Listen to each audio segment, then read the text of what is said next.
So let's talk about that. What actually does the notice of assessment offer you? Well, I think most people are familiar with it because, of course, you get your own every year. So the beginning of the notice of assessment really just starts with a very high level summary of total income, tax deductions, which then reduce your income down to net income. Provides you like a summary of credits, but it doesn't tell you what kind of credit we're talking about. It's really just a general line item to say credits, tax payable, tax deducted at source, and of course whether or not you have to pay or you get a refund. I would say there's not a lot that you can get out of this that's helpful because it is just the surface level summary line items. Now, if you really just want to know what someone's net income might be because you want to know if they're going to be exposed to maybe old age security clawback, or maybe you're trying to figure out how much Canada Child benefit they are going to be entitled to, both of which are based off of net income. It might be helpful there, but there's not a lot of planning that you can do based off of this information. So, in my opinion, the most important part of a notice of assessment actually comes after those line by line summary, the line by line summary area, when you get into the written paragraphs. And so that's what I wanted to show you. Now, I've gone through many notice of assessments to put this presentation together, and I've sucked out of them all these individual paragraphs to kind of build a package here that's going to show you what you might be looking for. If you don't see too many notice of assessments, you wouldn't necessarily know what could potentially be there if you keep reading. So to kick things off here, your notice of assessment is going to talk about capital losses if you have capital losses.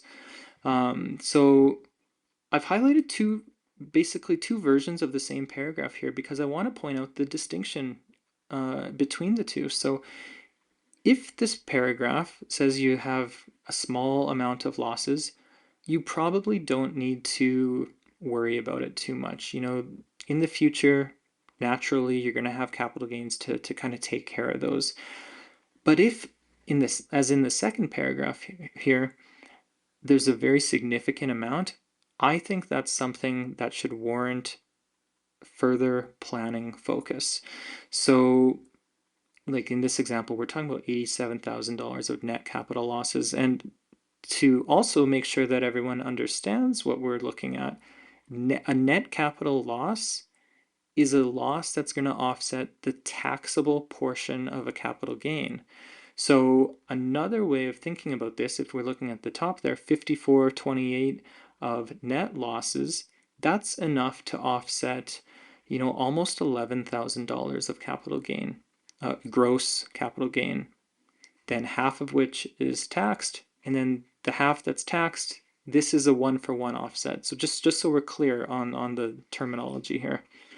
So anyways, back to that big capital loss. You might have a situation with a couple where the person who has losses in their tax records here has further capital losses in their non-registered portfolio, unrealized. There's certainly no value to that person to have additional losses because they're already sitting on a whole lot. Now, if they're married, what they could do is use the superficial loss rules. And if you don't know what that is, it's a rule that denies a capital loss if you sell and then reacquire the same security or fund in the next 30 days. Here's the kicker. If your spouse reacquires the shares within that 30-day period that you sold, you can effectively use that transaction to suck the losses out of your tax world and transfer them to your spouse.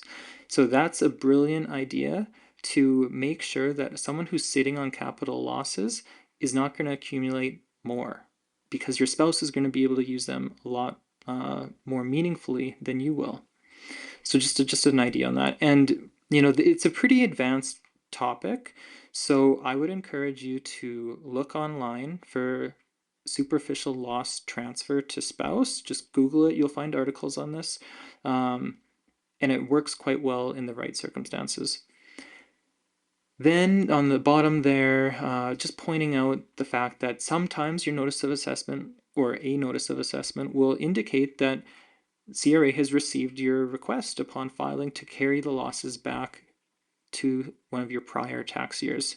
So you can take a loss in the current year when you file, and then Form T1A is the form where you actually allocate it backwards. So when you get your first notice of assessment, it'll say we've got your request. You should expect to receive follow-up notice of reassessments for those prior years in pretty quick order after the original notice of assessment for the most recently filed return has been assessed. Bit of a timing delay there, but it happens fairly quick. Okay, so then more stuff that could potentially come off of a notice of assessment. If your income or if a retiree's income is high enough that they're into the old age security clawback range, their notice of assessment is going to indicate the fact that come July, the payments are going to be recalculated, and in this case, the person should expect to receive $197 less per month than they were otherwise entitled to if they weren't exposed to clawback. So it's just kind of nice to see that in advance. Another thing here, and these aren't related to each other. In the past, you could sell stock options, and if you didn't sell the shares, you didn't need to bring forward the taxable stock option benefit, the employment benefit there, until such time that you actually sold those shares that you received through stock options. So some people still have shares that they're sitting on that they've sat on for a long time. And this part of the notice of assessment highlights that. And I think it's important to understand because there's an additional embedded tax burden on the sale of these shares that you just might not otherwise be thinking about. So you don't want to just think about the capital gain or loss here. You got to think about the employment benefit relating to these stock options, okay? And as you sell these shares, if you sell part of it, it just kind of reduces that balance accordingly. So that's, I think, an important thing to highlight. Now, your notice of assessment will also speak to alternative minimum tax if you had exposure to AMT. It's going to tell you the current year situation, and then if you're carrying for if in a prior year you had to pay the alternative minimum tax, that sits in your tax records as a credit, which is then refunded back to you if in a future year you're not exposed to AMT anymore. Okay, but sometimes on an ongoing basis, someone's income is so tax efficient that it's hard to recover this AMT. So it's something where you kind of got to look ahead and say, is there an expectation that we're going to be able to recover this AMT or not? And if by way of just the normal way of doing things, you're not going to be able to collect that AMT, well, you've got a 7-year timeline to figure it out. And even if it means that maybe you need to bring forward RRSP withdrawals or something like that to generate regular income to then utilize these credits, it's something you want to think about. Okay, and it's nice to be able to see where the AMT figures fall or where they're located. Okay, and then finally, if it's your first time hitting the tax installment radar, your notice of assessment is going to give you a heads up that you're going to be expected to start remitting payments. And then kind of similar topic, if you previously received a letter requesting tax installments to be paid and you didn't remit them, or you under remitted, or maybe you were late, one way or another you didn't submit enough installments, they're going to let you know that, hey, when you get your notice of assessment here, you have your normal tax payable amount that you already were expecting. Well, you're going to have some additional interest you have to pay as well because of installment interest. So it's just notifying you of that. And then this one is relatively new in the Canadian tax world, but certain people, if they meet the eligibility criteria, which I'll leave it for another time and not dig into it today. They're accumulating entitlements to the Canada Training Benefit.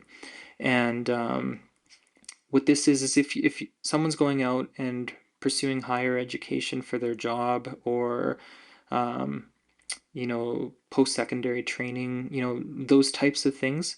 I think there's people out there who want to further themselves and give themselves these skills, but maybe cash is tight. I mean, things are expensive, right? So it's nice to be able to highlight for those people that, yes, there's a cost to this program, but did you know that there's a $1,250 credit here? And it's not going to be $1,250 for everyone every time, but in this case, $1,250 that is going to be able to help reduce the cost of this training program for you, or this, continuing education program, or whatever it might be.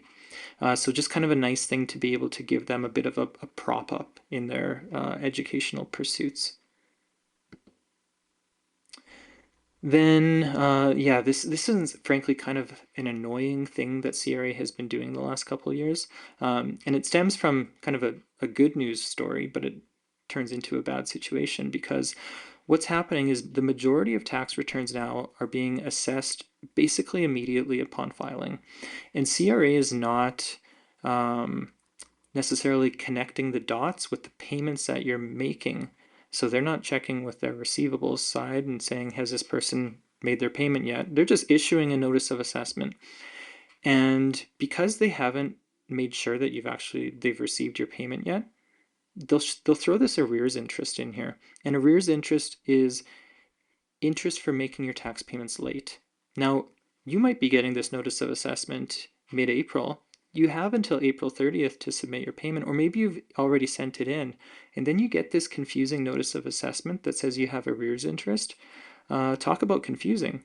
So if you dig into this paragraph, they'll say, our system takes 10 business days to process your payment. Kind of be patient. Um, you can look online and check your balance, which I absolutely would recommend anyone do who gets a letter like this and you've sent in your payment and it's confusing. Go online, log in, check your payment status. Odds are it's going to say you have a zero balance owing, and you can forget about this $18.24 or whatever it is in your situation. Um, it's incredibly confusing, and it is confusing a lot of people the way that they're doing this. So anyways, I just wanted to highlight that because it's something that for me has come up with clients quite a few times, and it's always been a nice kind of peace of mind offering that I can kind of explain this to them. Okay, moving on.